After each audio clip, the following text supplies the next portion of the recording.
Shalom Wisdomers yang terkasih dalam nama Tuhan Yesus Kristus. Bagaimana kabarnya hari ini? Kembali lagi di Wednesday Bible Wisdom. Kami berharap semua para Wisdomers baik-baik saja, sama seperti jiwa Wisdomers baik-baik saja. Hari ini kita akan masuk pada tayangan yang baru pada Wednesday Bible Wisdom. Tapi sebelum kita melihat tayangannya secara full, kita akan melihat preview dari tayangan hari ini. Orang pikir, ini cuma gini doang kan biasa Pak. Oh, dalam alam roh yang namanya pemujaan, itu ada konteksnya tuh dalam tuh Pak Bro. Adalah orang yang belajar dari karunia roh, orang yang mendapatkan karunia roh, tapi akhirnya dia menyimpang. Ya. Bisa hilang Pak Bro. Ya. Itu dua orang ngapain Pak Bro? Kerasukan yang namanya satu legiun. Orang tuh kalau hidupnya benar-benar dekat sama Tuhan, itu happy Pak Bro. Selama kita hati tidak mengarah kepada yang benar, dimanapun itu bisa ada penyesatan. Bayangkan, ini kerasukan roh kayak gini. Jadi orang ini ini beresiko akan menjadi predator yang sama seperti si orang yang kerasukan ini, tapi tanpa dia kerasukan. Dan nyebarnya bukan dengan poses to poses. Oh, kerasukan setan, saya pegang orang sana, kerasukan setan juga. Enggak. Jadi dia meninggalkan marking gitu ya Pak Bro. Markingnya itu tuh bahaya. Marking aja bahaya, apalagi poses. Nah Wisdomers, sudah lihat previewnya? Seru kan? Nah apalagi kalau kita melihat tayangan ini dari awal pertengahan hingga akhir tanpa di skip. Pasti banyak hal yang lain yang lebih seru kita akan bisa lihat. Tapi sebelum kita melihat full tayangannya, yuk kita sama-sama berdoa. Bapak, kami ucap syukur, hari ini kami akan belajar lebih lagi tentang-Mu Tuhan. Taruh hati-Mu di hati kami, taruh pikiran-Mu di pikiran kami, kuasai kami dengan roh-Mu, sehingga kami mengerti isi hati-Mu yang disampaikan dalam pengajaran dalam Wednesday Bible Wisdom pada hari ini. Terima kasih Tuhan, di dalam nama Tuhan Yesus Kristus. Haleluya, amin. Kalau ikut aliran roh R kecil Pak Bro, jadi budaya tampilnya bisa keluar ya Pak Bro ya? Budaya tampil itu yang kadang-kadang orang tuh senang. Jadi merasa pride kan. Lama-lama dia akan mirip seperti kuasa gelap, pengen dipuji, pengen disembah, lupa mengembalikannya kepada Tuhan. Kalau karunia roh tuh mainnya begini Pak Bro. Ini kok jadi ya? Saya nggak kepikir kok kejadian ya. Jadi kita tuh mau menjadi sombong tuh berat. Karena saya nggak kepikir kok, saya nggak mampu, udah kepepet nih. Tiba-tiba ada ide begini, saya sampaikan kok jadi. Lah nunggu ide itu kan bisa kapan muncul, kapan enggak. Nah, akibatnya kita tahu bahwa ini Tuhan ini. Nah, itu orang pikir, ini cuma gini doang kan biasa Pak. Oh, dalam alam roh yang namanya pemujaan, itu ada konteksnya tuh dalam tuh Pak Bro. Nah, Pak Bro, kalau kita melihat adalah orang yang belajar dari karunia roh, orang yang mendapatkan karunia roh, tapi akhirnya dia menyimpang. Ya. Bisa hilang Pak. Jadi begini, kalau saya sudah punya karunia roh, ada spiritual gift dalam kehidupan saya sudah bermain di sana. Terus satu hari menyimpang kehidupannya. Pilihan yang pertama adalah karunianya tidak hilang. Kan Tuhan bukan Bapak kita, kalau motor dikasih buat kebut-kebutan diambil lagi motornya. Simpson lihat apakah hilang? Tidak, perjanjiannya cuma satu. Selama rambut itu tumbuh panjang, kekuatan ada. Tanpa rambut nggak ada kekuatan. Artinya Tuhan tidak bisa menganulir, nggak bisa ya Pak? Tuhan tidak mau, bukan tidak bisa. Tuhan berpegang pada ucapan. Janji ya Pak? Janji. Makanya kalau kita nggak setia, dia tetap setia. Masalahnya manusia kan adalah lidah tak bertulang. Wah ini zaman Bob Tutu Poli nyanyi waktu itu ya. Memang, nggak tahu. Pasti tahu lah. Kalau yang tahu ini usianya berarti sudah usia sedikit ya, tahu lah. Mature. Intinya adalah Tuhan bukan tidak bisa berpegang pada janjinya. Begitu dipakai Simpson ditubuh rambutnya, dia mau hidup seperti apapun, dia mau pergi ke pelacuran berapa kali pun, kekuatan tidak hilang selama tidak menyalahi perjanjiannya. Karena zaman itu kan perjanjiannya beda. Nah, kalau kita perjanjian baru nih konsepnya. Nah, akibatnya apa? Pada saat orang itu menyimpang, nomor satu, bukan karunia dicabut, kepekaannya dicabut. Kepekaannya dicabut. Karena sudah nggak ada hubungan sama Tuhan, kepekaan itu mulai berkurang. Nah, masalahnya yang namanya iblis, saya beritahu itu overtime, lembur. Dia selalu tahu kalau ada orang yang sudah mulai jauh daripada Tuhan, dia langsung mengisi slot itu dengan dirinya. Seakan-akan bagi orang yang sudah menjauh daripada Tuhan, kok masih eksis ya kepekaan ini ya? Tapi sebenarnya kepekaan itu sudah diganti slotnya. dengan kepekaan yang KW. Dia nggak sadar. Beda tipis tuh. Beda tipis. Tapi ini cuma satu. Kepekaan itu sepertinya masih ada. Yang kedua, karunianya mulai bisa disetir. Untuk kepentingan diri sendiri. Yeah. Ini kalau sampai terjadi Pak Bro, startnya roh, nggak beres. Yeah. Jiwanya mulai bermasalah. Makanya orang kalau sudah mulai jauh daripada Tuhan, karakternya bermasalah. Lihat baik-baik, orang yang mulai kepikirannya nggak benar, nanti mulai temperamennya berubah. Temperamen pertama berubah. Absalom, setelah dia membunuh Amnon, dia pergi selama 3 tahun ke rumah kakeknya di Gezur, begitu pulang berubah loh. Dia sangat smart sekali untuk mengambil hati orang Israel. Untuk apa? Kudeta sama papanya. Jago sekali itu. Orang lihat yang namanya Hazael. Oh ini nama-nama ini, Pak itu teman bapak semua ya. Bukan teman saya, itu temannya Pak Bro Vino itu. Hazael itu orang nurut baik sekali. Sama rajanya dia nurut luar biasa. Begitu sangat dia nurut, satu hari dia dinubuatkan oleh Nabi Elisa bahwa dia akan menjadi seorang raja. Tiba-tiba temperamennya berubah. Dia menjadi orang tidak sabaran, menjadi orang yang kaku, dia menjadi orang yang sangat ganas. Apa yang dia buat? Dia bunuh rajanya. Dia bunuh rajanya. Untuk mempercepat posisi itu. Orang kalau sudah rohnya terganggu, temperamen pasti berubah. Makanya gampang. Orang temperamen berubah ada 2 macam. 1, ada plak-plak di darah jantungnya. Ini marah mulu sih orangnya. Jangan cepat-cepat periksa jantung dulu. Jangan-jangan ada plaknya. Kalau sudah mulai yang namanya gangguan, nggak dapat suplai nutrisi oksigen ke otak atau ke jantung, serangan atau stroke. Pendalunya apa? Yaitu temperamen berubah. Karena ingat, dalam darah ada apa Pak Bro? Ada nyawa. Jadi kalau darah terganggu, temperamen berubah. Yang kedua temperamen berubah kenapa? Karena ada kuasa gelapnya. Begitu jiwa terganggu, nggak beres nih, lama-lama dia bisa melakukan dalam tindakan tubuh hal-hal yang aneh-aneh, yang nggak kepikiran. Nah ini loh Pak Bro, yang terjadi. Nah kerusakan itu begitu luar biasa ya Pak Bro? Kerusakan yang paling mengerikan itu adalah kerusakan yang tampak dengan mata, yang sekarang dalam kehidupan orang modern dianggap normal. Saya mau beritahu Pak Bro, Alkitab bicara yang namanya peristiwa Nuh. Peristiwa pemberontakan kelakuan bejat di Gibea, Benjamin. Peristiwa Sodom Gomora. Penyembah berhala yang ada di kitab Yehezkiel, Yeremia di mana Tuhan marah sekali. Pola penyembahan Ahab, Izebel. Kenapa Salomo sampai seperti itu. Plus pola paganisme yang sampai hari ini masih ada dalam kegerakan orang-orang Kristen yang masih ada muncul, bahkan dikatakan ciri manusia akhir zaman 2 Timotius 3 semuanya muncul di situ. Kerusakan itu luar biasa. Hati-hati sama dunia roh. Dan ini merasuk bukan cuma pada orang-orang biasa, termasuk orang-orang pinter-pinter para pemikir-pemikir dunia. Nah, Pak Bro, saya jadi ingat kejadian Gergesa. Gergesa, tapi orang sebut Gerasa ya kalau di Alkitab kita ya, Gerasa ya. Betul. Gerasa. Saya jadi ingat hal itu dampak dari kerusakan-kerusakan yang terjadi, Pak. Teman-teman begini sebentar ya, ini harus dipahami pelan-pelan bahwa orang sering tanya, yang betul tuh sebetulnya di Gerasa apa Gadara ya?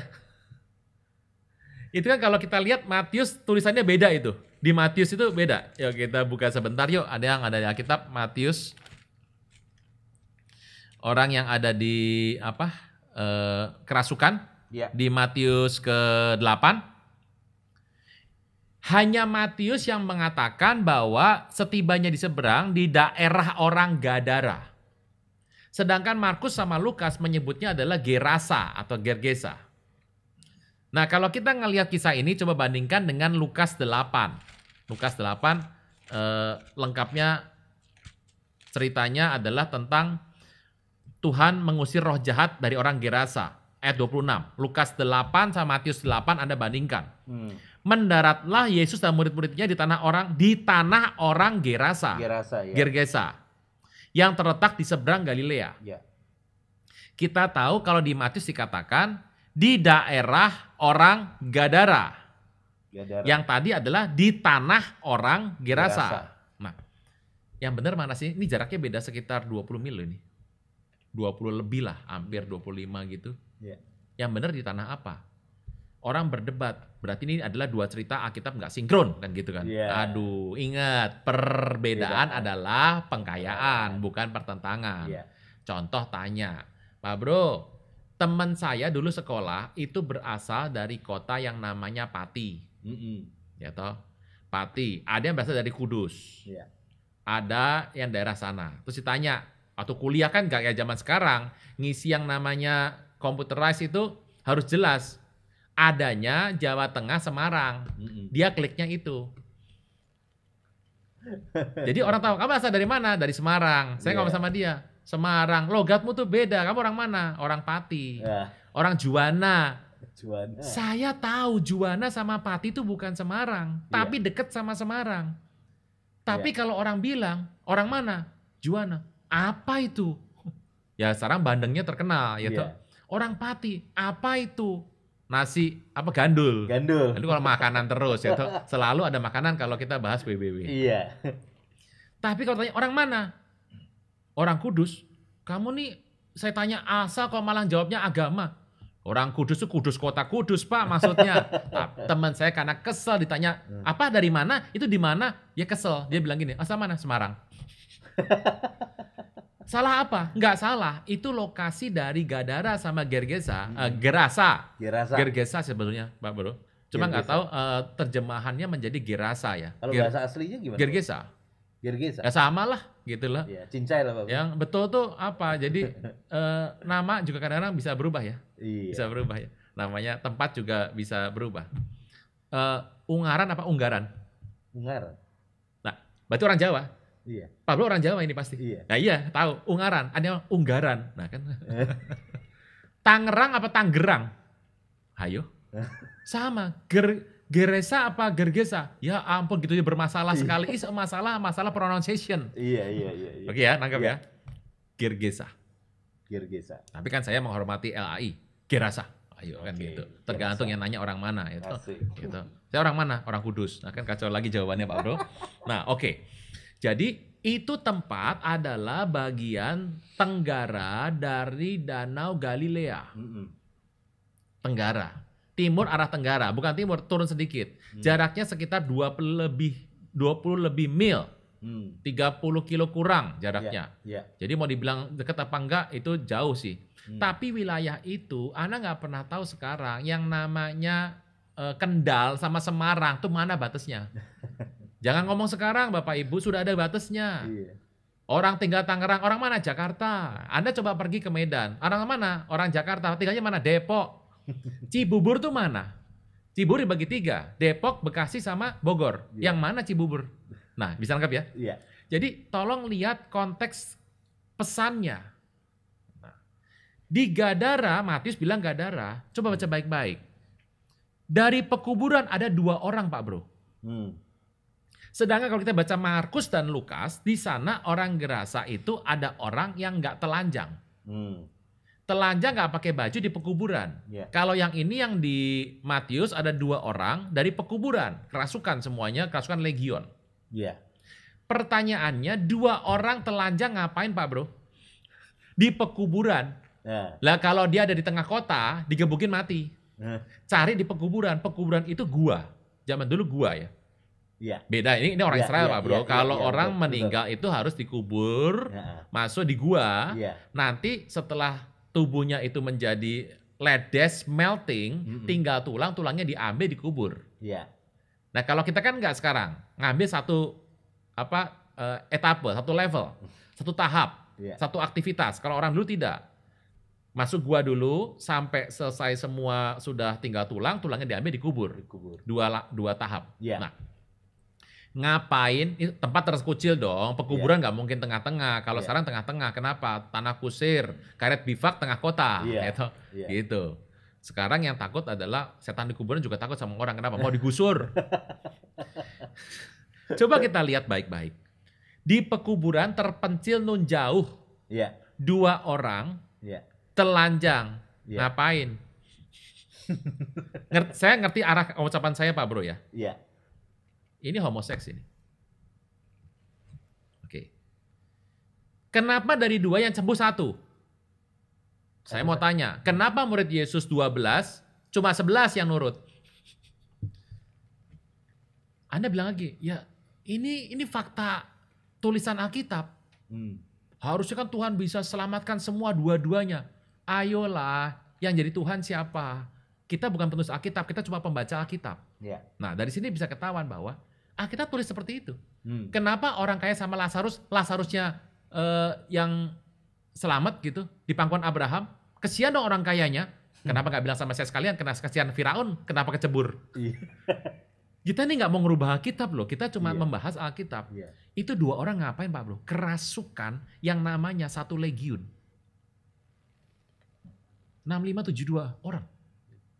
Bukan orang, setan. Domainnya udah salah ya Pak Bro. Berarti udah orang hancur-hancuran itu dah. Orang sih tanya sama saya, Pak saya ini kok seperti gini, gampang aja. Kamu terkucil nggak? Raja Uzziah. Ya. Nih harap-harap nih ada khotbahnya nanti muncul pada bulan April nih ya. Entah di mana. Nggak tahu lah, pokoknya saya nggak mau ngomong ya. Nggak enak ini. Ini WBW nih, WBW nih. Ditunggu-tunggu. Ini WBW, udah jadi WBW. Kenapa dia terkucil? Kalau engkau makin terkucil, gaul sama nggak jelas, mereka bertumbuh dalam damai sejahtera, makin disukai Allah dan manusia. Mereka disenangi semua orang. Orang tuh kalau hidupnya benar-benar dekat sama Tuhan, itu happy Pak Bro. Sejahtera. Jadi berkat bagi banyak orang. Nyembah nggak mau. Ketemu orang nggak mau. Atau matahari nggak mau. Ini vampire nih pasti nih. Vampire. Di pekuburan tidak ada penerangan sama sekali. Terkucil. Daerah dianggap sebagai keramat. Telanjang pula 2 orang di sana. Sejenis. Ngapain? Saya nggak mau ngomong deh. Mau ngapain? Itu 1 tuh. Lihat kerusakannya. Pak Bro, kita punya banyak contoh loh. Peristiwa orang Gibea. Peristiwa Sodom Gomora. Itu Lot sampai stres di sana tinggal. Jiwanya yang benar, dia merasa tertindas. Dia tuh sampai bingung yang benar siapa sebenarnya. Yang benar siapa? Hidup loh, makin diberkati loh. Dan benar-benar kelakuannya minus banget. Sampai dihancurkan oleh Tuhan. Kisah 19. Sekarang saya lebih suka kisah Rasul dulu nih.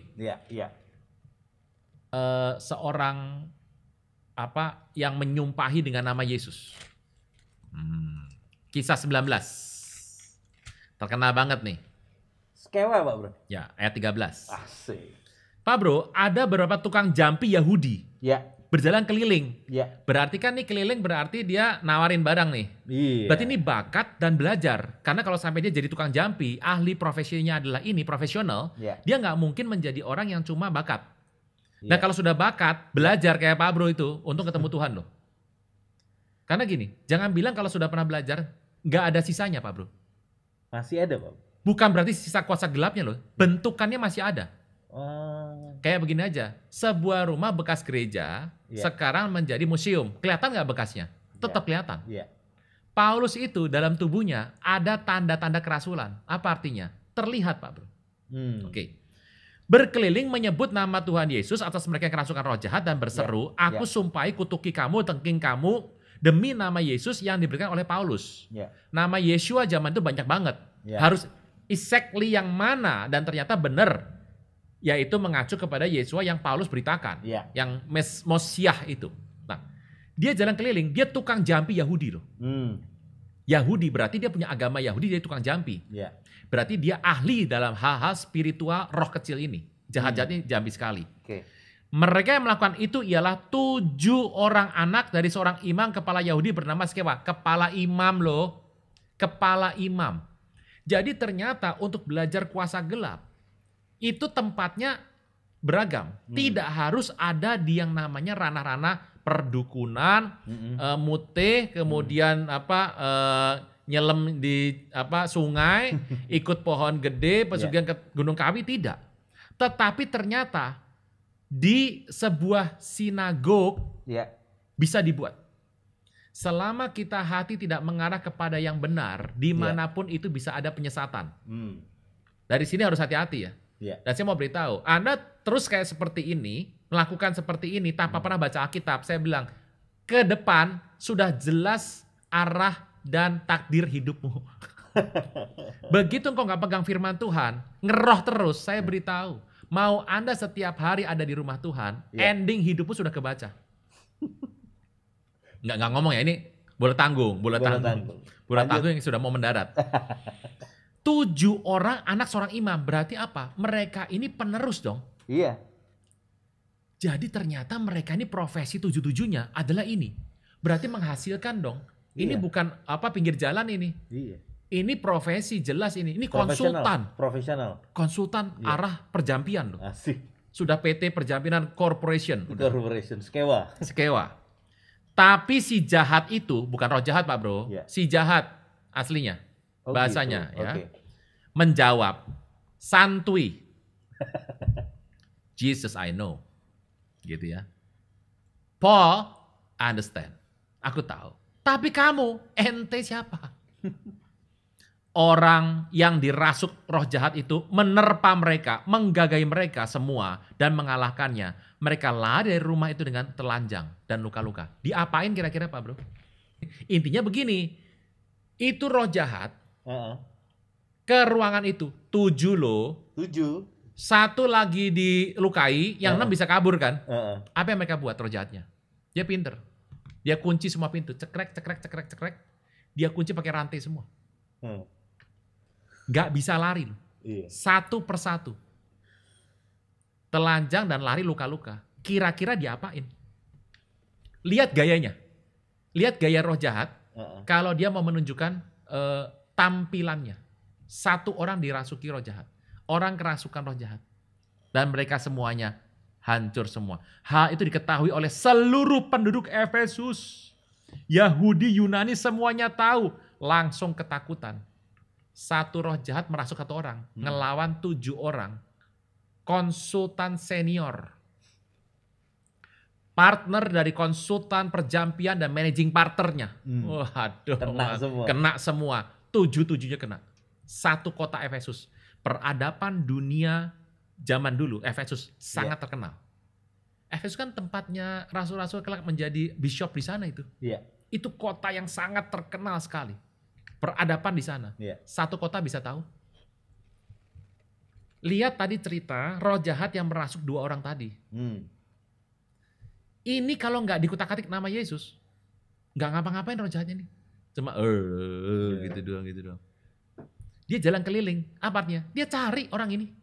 Sampai ketemu orangnya. Roh jahatnya kan ngikut itu. Kalau di pekuburan, diterpa 7 orang, 5 kabur selamat. Ini berarti roh jahatnya pas dibawa ke dalam rumah tertutup, dia ngikut itu. Apa artinya? Dia punya strategi. Dihancurkan loh. Luka-luka. Hancur. Anda sudah bisa membaca lah arah omongan saya kemana. Ini roh jahat yang ngasih orang ini. Ini anak skemanya, laki semua ini. Berarti tadi diperkosa habis ini. Iya. Diperkosa sejenis. 7. Loh, kalau yang biasa itu kan adanya 7 setan, 1 orang habis, ya toh? Ini 1, 7. Lihat kekuatannya. Kuasa gelap itu menawarkan kekuatan yang melebihi manusia biasa. Supernaturalnya. Tetapi untuk sebuah tanda kutip kenikmatan dunia yang sangat sumbang. Sangat aneh. Kelainan. Kalau kelainan itu nanti ngomongnya genetik lagi. Lari lagi ke genetik. Ayolah. Iya. Kita ini kan pernah dengar seminar ya. Manusia itu kan apa yang direkam. Makanya kalau orang tuh kalau dari kecil direkamnya jelek-jelek, digebukin orang tua, broken home ya. Endingnya nanti menjadi orang yang akan cenderung goyang jiwanya. Kenapa sih para predator tuh tadinya ada seorang korban? Kan selalu gitu. Jadi apa sih yang saya mau bicara? Manusia itu sudah ada platformnya. Kayak misalnya ada iOS. Ada Android. Dulu kalau saya tuh punya yang Sony itu pakai Symbian. Pak Bro ketawa sebentar lagi, ini tahun berapa itu? Saya masih pakai Bapak Ibu. Jadi gini ya. Jadi kalau nelpon Bapak susah banget, makanya telepon ya tuh yang jelas pakai GSM gitu. Symbian masih ada, saya masih pegang Symbian itu. Stres sekarang udah nggak bisa connect kemana-mana. Itu platformnya. Pak, ada yang lahir memang dari keluarga broken home. Emang ada, Anda nggak salah. Anda kecil mengalami sesuatu yang Anda nggak bisa, Anda masih kecil, Anda nggak tahu, Anda mengalami pelecehan, Anda mengalami kehidupan yang mungkin berantakan, yang nggak seperti Anda inginkan. Nggak ada yang bisa, Anda lahir dari keluarga yang miskin. Anda mau nyalain siapa? Tuhan, berani. Nah, tapi kan pada saat yang besar, tergantung kita akan mendownload apa. Iya. Yeah. Anda bisa memilih kok, Anda mau mendownload yang namanya YouTube apa tidak. Jangan erase loh, kita lagi nonton WBB kan di YouTube. Anda mau pakai apa? Word, masukkan itu aplikasi. Anda mau install game apa coba? Yeah. Dulu kan banyak tuh yang Angry Bird kan gitu. Angry Mano kan ada itu yang gitu. Nah, itu bebas. Anda nggak suka, ada mau chess, catur, sekarang lagi rame catur nih. Ya tuh. Bebas. Apa yang Anda download, memang mungkin basicnya itu ada masalah. Tapi saya setuju kok. Tergantung apa yang Anda installkan di sini. Ya kalau Anda sudah ada masalah dengan sesuatu, ya tolong installnya jangan yang berat-berat. Ya toh. KPC-nya installnya berat-berat semua, terus hang di dalamnya. Ya. Padahal intinya Symbian. Iya. Jadi nggak enak nih. Saya tetap pakai loh Pak Bro. Oh, iya. Ya, toh. Jadi Anda harus mengenal dirimu. Dalam Tuhan itu mengenal diri. Ya. Engkau siapa? Ciptaan siapa? Ya. Kalau kita kenal itu, kita tahu kita harus install apa di situ. Ya. Nah kita kadang-kadang udah nggak kenal, sudah tahu ada kelemahan, nginstallnya yang begitu-begitu terus. Endingnya begini, Pak ini memang bawaan saya Pak dari kecil. Ayolah tergantung installanmu. Dodo, onde mande. Pak Bro, kalau tadi balik lagi ke skema, bener dong. Kan tadi Pak Bro bilang, efek kerusakan kuasa gelap menimbulkan sebuah trauma dan akhirnya terus menjadi sebuah habit atau jiwanya rusak. Berarti tadi ketubuh habis itu. Iya, karena tadi waktu Pak Bro cerita tentang skewa yang di kepala saya, ini korban pasti akan langsung menjadi karena tadi sejenis Pak Bro. Sama. LGBT. Jadi orang ini ini beresiko akan menjadi predator yang sama. Seperti orang yang kerasukan ini, tapi tanpa dia kerasukan. Ulang. Nih. Bentar. Orang ini belajar kuasa-kuasa gelap, apakah nggak tahu segala macam, dia ada roh jahatnya. Iya. Kan ada roh jahatnya, possess nih, dia bisa melakukan tindakan-tindakan yang nggak di kepala kita nggak kepikir lah sebagai orang normal. Tapi dia possess banget nih, rohnya udah hancur. Rohnya hancur, jiwanya hancur, dia melakukan tindakan tubuh yang hancur. Yeah. Nah, dia orang bilang ini jadi sampah dari masyarakat. Sampah. Dia melakukan kepada orang yang notabene normal. Iya. Kalau dibilang anak skewa salahnya apa? Oh dia kepala imam loh. Karena tapi hasrat hatinya suka menginstall kebencian. Anda nggak harus setuju sama semua orang, Anda nggak harus suka sama semua orang. Iya. Tapi ingat, kita ini ada rambu-rambunya. Kalau kita menaruh dendam, itu menginstal sesuatu yang merusak. Ada virusnya.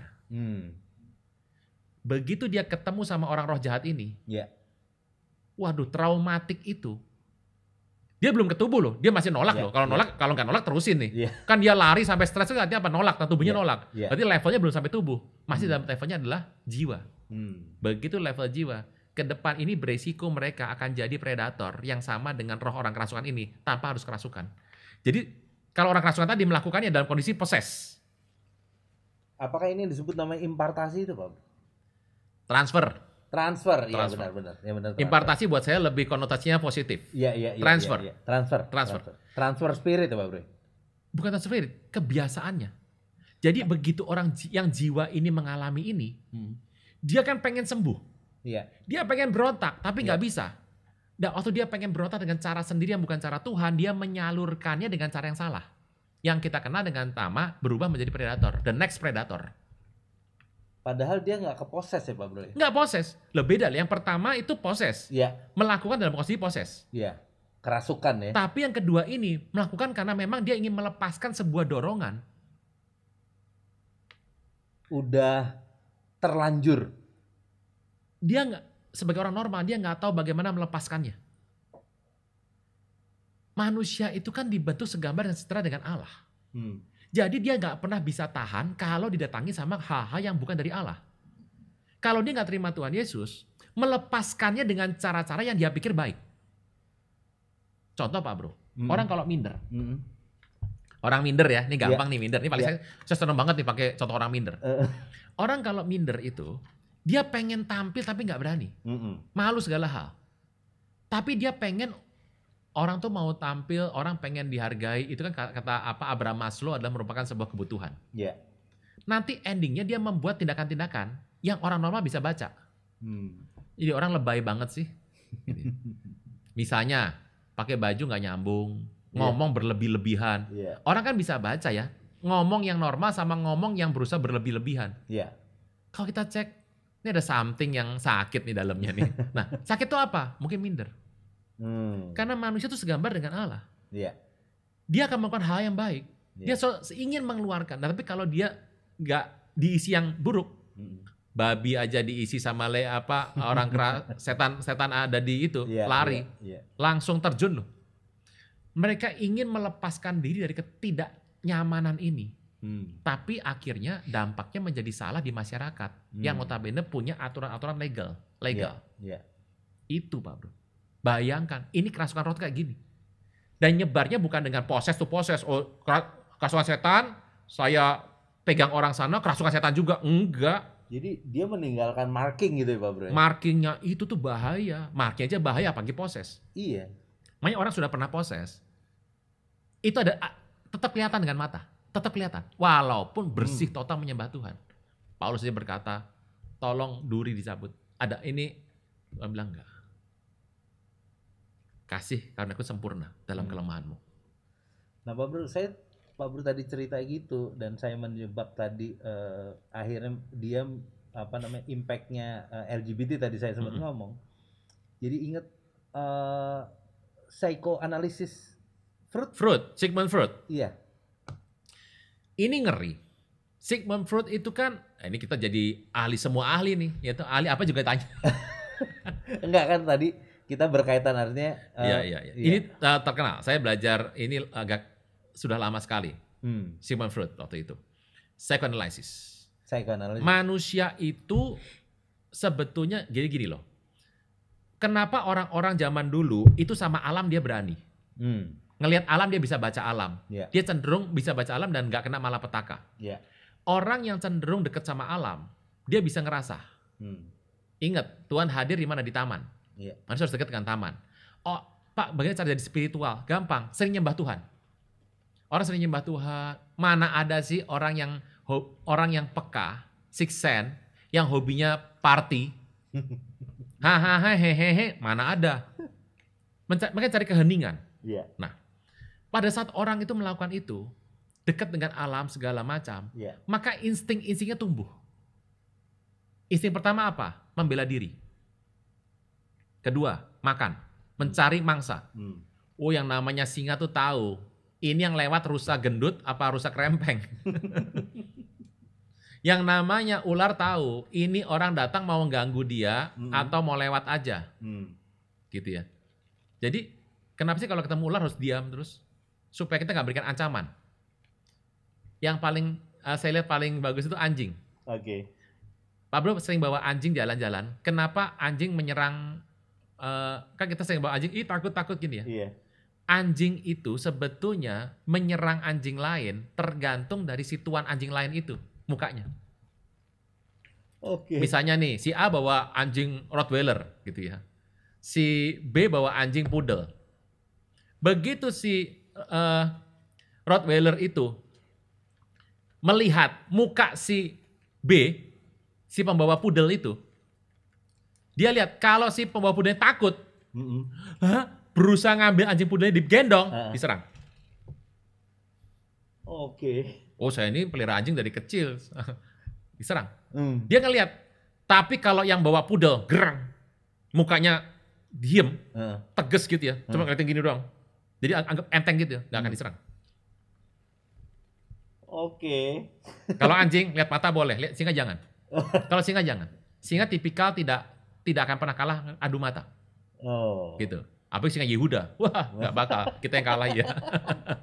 Bisa nggak ya? Iya. Jadi itu sama, insting itu mempertahankan diri itu ada. Makanya kenapa sih binatang itu kalau ada malapetaka, dia selamat duluan.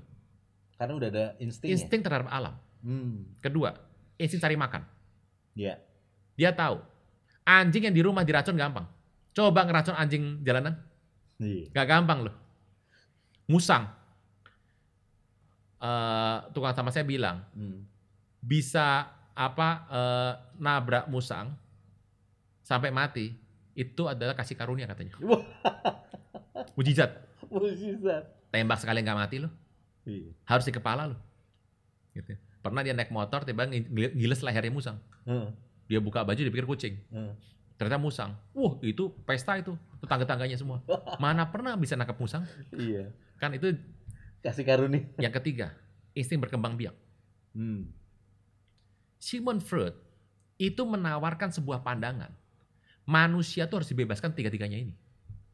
Kalau enggak, kita menjadi orang lemah. Yang apa-apa nggak bisa, apa-apa ya. Nah, itu harus dibebaskan. Jadi insting binatang dalam kehidupan ini harus dibebaskan. Nah, karena manusia itu punya yang namanya etika dan aturan-aturan, maka tentu saja soal makanan. Iya. Kita terdata lah kesehatan gitu. Iya. Yang ditawarkan adalah insting kebinatangan soal berhubungan seks. Jadi katanya nih, intinya gampangnya gini lah, kalau mau tetap berkarya, mau tetap eksis, instingnya tetap kuat segala macam, itu nggak boleh diatur. Yang soal beginiannya, hidup free itu harus dibuka supaya mempertahankan yang namanya nature instinct untuk bertahan hidup di tengah dunia ini. Kerja tetap kreatif, tetap punya ide segala macam. Tidak ada keterbatasan. Tanpa keterbatasan. Nah, kalau makan pasti terbatas. Kenapa? Kita makan 3 piring selesai. 3 piring udah nggak bangun itu. Apalagi nasi padang 2 kali juga udah lemes kok. Gitu. Itu makan. Kesehatan kita menjaga kita nggak bisa ke sana. Lalu insting mempertahankan hidup. Ya, kita sekarang dengan undang-undang ada ya. Kita beli mobil sudah ada. Nah, apa yang kemudian menjadi fokus dari 3 ini? Yang terakhir tadi. Dibebaskan. Makanya beberapa rekan dulu yang namanya suka seni, itu hidupnya maunya free. Bukan cuma free mau diatur ya, soal aturan, tapi free dalam segala hal. Iya. Nah, apa sih yang mau ditawarkan? Kuasa gelap sebenarnya apa? Waktu engkau free semua ini, engkau akan tetap mendapatkan pijaran kehidupan itu. Wah, ini kan penipuan Pak Bro. Penipuan berat ini. Yang tadi Freud mau bilang itu kan, insting sparknya tetap ada. Nyala. Iya. Itu dengan kebebasan. Kebebasan apa? Termasuk dalam hal kehidupan seperti begini. Iblis bilang gini, soal variasi begini, soal variasi dosa, kan dia merasa dia jagonya. Iya, aku jagonya. Kuasa gelap kan bilang dia jagonya. Iya. Dia lupa. Tuhan Yesus mengatur manusia segambar dengan Allah. Untuk apa tujuannya? Memerintah bersama dengan dia. Nah, kalau konsep di kepala kita bukan memerintah bersama dengan dia, cuma pengen berjaya di muka bumi, ya cukup sampai kuasa gelap itu cukup. Itu sudah tampilan maksimal itu di muka bumi. Tapi kan Bapak Ibu, banyak orang Kristen cuma menggampangkan, yang penting saya masuk surga. Ayolah, kalau Anda cuma pengen masuk surga saja, itu gak akan bikin apa-apa di muka bumi ini. Ini harus jelas Pak Bro. Kita ini ingin memerintah bersama dengan dia di LB3. Sorga neraka. Itu sekolah minggu juga belajar begituan. Kita nggak bahas ke sana. Sorga yang kita maksud adalah LB3. Kalau nggak ke sana, ada yang salah. Jadi kita nggak bisa sekarang bicara terlalu simpel dengan bahasa-bahasa simpel. LB3, langit baru, bumi baru. Dan memerintah bersama. Kalau Anda pengennya nggak memerintah cuma jadi rakyat jelata ya nggak apa-apa gitu loh. Kita nggak ke sana. Nah, konteks Pentakosta itu, konsep pemikirannya adalah kita akan memerintah bersama dengan dia. Kemarin yang awal kapan nih seri yang pembukaan waktu itu ya, yang kita seri pertama waktu itu. Konteks pertamanya ini, dan Sigmund Freud itu mengajar ini, pendapat dia diterima. Dia tokoh besar kok. Nah, ini juga yang akhirnya menerbitkan human right itu ya Pak Bro. Human right itu sebenarnya adalah bisa berdiri seperti ini karena didukung oleh pandangan-pandangan tokoh-tokoh seperti ini. Lah kalau yang ngomong nih orang biasa nggak pinter ya siapa mau dengerin? Sekelasnya Sigmund Freud dan pendapat dia itu dikutip, dikembangkan. Menjadi sebuah, dunia ini butuh orang kreatif. Dunia butuh orang-orang yang berkarya. Memberi sumbangsih kepada dunia supaya dunia ini berwarna dan menjadi indah. Nah, orang-orang ini harus dikasih kebebasan untuk bukan cuma berpikir, Kalau berpikir masih nggak apa-apa. Kebebasan untuk bertindak. Iya. Sampai akhirnya nggak bisa direm. Nggak bisa direm. Kenapa? Begitu ada slot yang hilang karena dosa, iblis ngisi slot itu. Muncullah tipe-tipe anak sekewa. Iblis cuma kasih satu tetes saja, satu kejadian ini. Ini dampak kerusakannya luar biasa. Kalau kita melihat nih, anak sekewa kisah 19, endingnya Paulus kemudian bercerita, Lukas bercerita di sini, peristiwa ini bahwa di Efesus itu mereka menjadi takut, langsung menyerahkan apa? Lihat, kita baca ayat 19. Ayat 18. Banyak dari mereka yang telah menjadi percaya datang dan mengaku di muka umum bahwa mereka pernah berbuat seperti itu. Yang sudah percaya mengaku, berarti kan selama ini ada kehidupan percaya yang dalamnya juga penyembahan berhala. Iya. Iya. Banyak loh, Pak Bro. Orang percaya yang berpikir simple aja, yang penting aku ke gereja saja. Nah, kalau gereja tutup gimana? Nah, bagus toh, puji nama Tuhan. Jadi endingnya kita harus ngerti bahwa ternyata kan bukan itu esensinya. Ayat 19. Banyak mereka yang pernah melakukan sihir. Mengumpulkan kitab-kitabnya. Berarti belajar dong ini, toh. Sekolah tinggi penyihiran toh. Gitu. Membakar depan semua orang. Nilai kitab itu ditaksir 50.000 uang perak. Ini jawabannya mahal banget.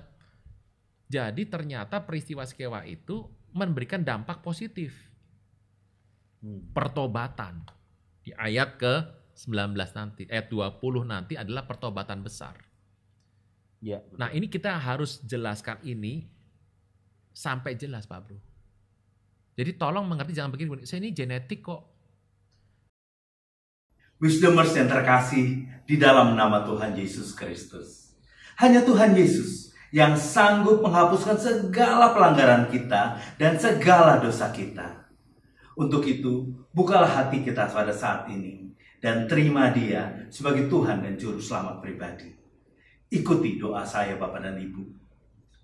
Tuhan, ampuni segala dosa kami. Kami menyadari bahwa kami adalah manusia berdosa, penuh dengan pelanggaran, dan harusnya kami mati Tuhan.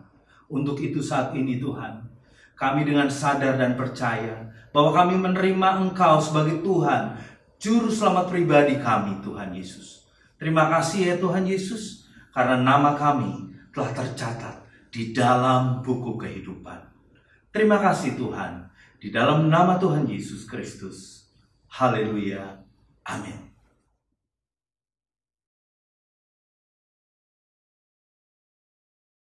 Hai Wisdomers, apabila Wisdomers butuh dukungan doa dari kami semua, tim Wednesday Bible Wisdom, Wisdomers bisa menghubungi nomor di bawah ini. Ya, nomor di bawah ini bisa dihubungi secara langsung atau dengan WA call. Lalu dengan nomor yang sama, Wisdomers bisa bergabung di dalam Wednesday Bible Wisdom WA Group. Di sana kita akan berkumpul bersama dengan keluarga yang lainnya di dalam WBW. Dan di sana kita akan belajar tentang firman Tuhan. Untuk itu, jangan lupa bergabung dalam WA Group WBW. Terima kasih Anda telah mengikuti Wednesday Bible Wisdom pada hari ini. Kami mengajak Anda untuk berdoa, menyembah Tuhan, dan mendengar pesan firman Tuhan dalam acara Kul Menyembah via Zoom setiap hari Senin sampai Sabtu pukul 5 pagi. Berikut adalah informasi meeting ID dan passcode Zoom. Ibadah minggu tetap dapat Anda ikuti secara online melalui YouTube channel GB Kebon Siri atau melalui aplikasi RCTI Plus. Untuk ibadah online minggu ini, pada hari Minggu, tanggal 2 Mei 2021, ibadah akan dimulai pukul 6 pagi. Pesan firman Tuhan akan disampaikan oleh Evangelis Ruth Yulia. Ibadah dapat dilihat setiap saat setelah waktu penayangan.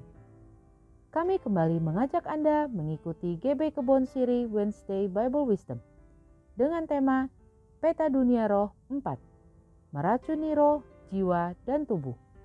Pada hari Rabu, tanggal 5 Mei 2021 pukul 6 pagi. Bersama Pastor Aruna Wiryo Lukito dan host Bapak Vino Pramudito. Acara ini dapat dilihat setiap saat setelah waktu penayangan. Persembahan umum, syukur, dan perpuluhan dapat Anda berikan melalui QR Code berikut ini. Scan QR Code yang tertera di layar, dan langkah selanjutnya dapat mengikuti proses yang tertera di aplikasi e-payment Anda. Persembahan melalui QR Code tidak dipungut biaya apapun. Persembahan umum, perpuluhan, diakonia, dan bantuan COVID-19 dapat Anda transfer ke nomor rekening berikut ini. Untuk pelayanan baptisan, dapat mendaftarkan diri di nomor call center berikut ini. Doa puasa bersama dari tanggal 13 April sampai 12 Mei 2021 selama 30 hari. Dengan pokok doa sebagai berikut. Doa puasa ini wajib bagi pelayan jemaat dan aktivis serta dihimbau untuk jemaat. Jenis puasa ini ditentukan oleh masing-masing pribadi. Demikianlah News Flash hari ini. Tuhan Yesus memberkati.